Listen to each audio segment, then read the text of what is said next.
الحمد لله رب العالمين والصلاة والسلام على رسوله الكريم أما بعد قال النبي صلى الله عليه وسلم أفشوا السلام بينكم. دنیا میں ہر قوم کا یہ دستور ہے کہ جب وہ آپس میں ایک دوسرے سے ملاقات کرتی ہے تو پہلے کچھ جملے بولتی ہے. یہ ملاقات کا ایک طریقہ ہے. کوئی نمستے کہتا ہے تو کوئی پرنام کہتا ہے, کوئی گڈ مارننگ کہتا ہے تو کوئی کچھ اور کہتا ہے.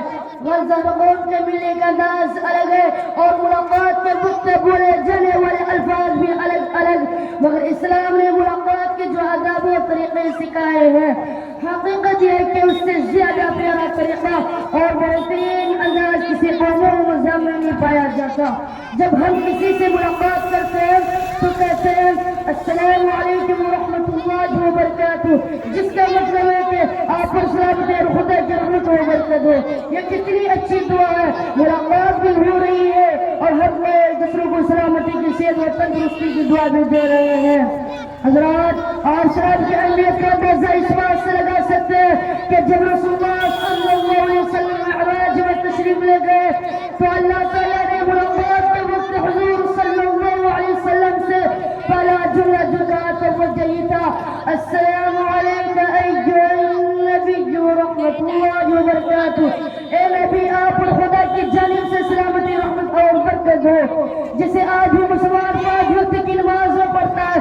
یہی وجہ ہے کہ آپ صلی اللہ علیہ وسلم نے فرمایا سلام اللہ تعالیٰ کے ناموں میں سے جسے اس نے زمین پر اتارا ہے, لہذا اسے آپس میں پھیلاؤ, کیونکہ جب کوئی مسلمان آگے بڑھ کے سلام کرتا ہے اور سامنے والے جواب دیتے ہیں تو سلام کرنے والے کو ان پر سلام یاد دلانے کی وجہ سے ایک درجہ فضیلت حاصل ہوتی ہے.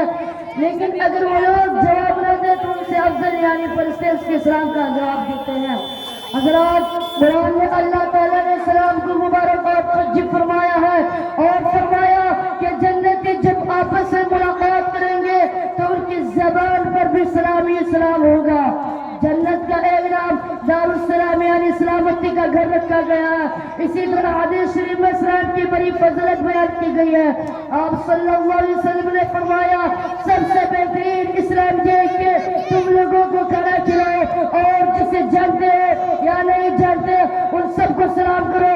فرمایا لوگوں, تم جنت میں داخل نہیں ہو سکتے جب تک ایمان نہ لے آؤ, اور تمہارا ایمان مکمل نہیں جب تک تم آپس میں محبت نہ کرنے لگو. کیا میں تمہیں ایسی چیز نہ بتاؤں جسے تم کرنے لگو تو خود بخود محبت ہونے لگے.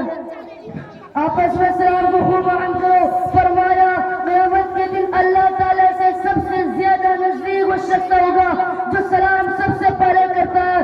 فرمایا سلام میں پہل کرنے والا تکبر سے بری ہے. آپ نے فرمایا کسی نے السلام علیکم کہا تو 10 نیکی کی ثواب, ورحمۃ اللہ کہا تو 20 نیکی کی ثواب, وبرکاتہ کہا تو 30 نیکی کی ثواب ملتا ہے. خلاصہ یہ کہ سلام ایک خدائی تحفہ ہے. سلام سے برسوں کی نفرت ایک لمحے میں ختم ہو جاتی ہے. سلام مسلمانوں کی پہچان ہے. سلام آپس میں ملنے کا خوبصورت طریقہ بھی ہے اور دعا و عبادت بھی ہے. لہذا ہم مسلمانوں کو چاہیے کہ سلام کو زیادہ سے زیادہ عام کریں. وما علینا الا البلاغ. السلام علیکم ورحمۃ اللہ.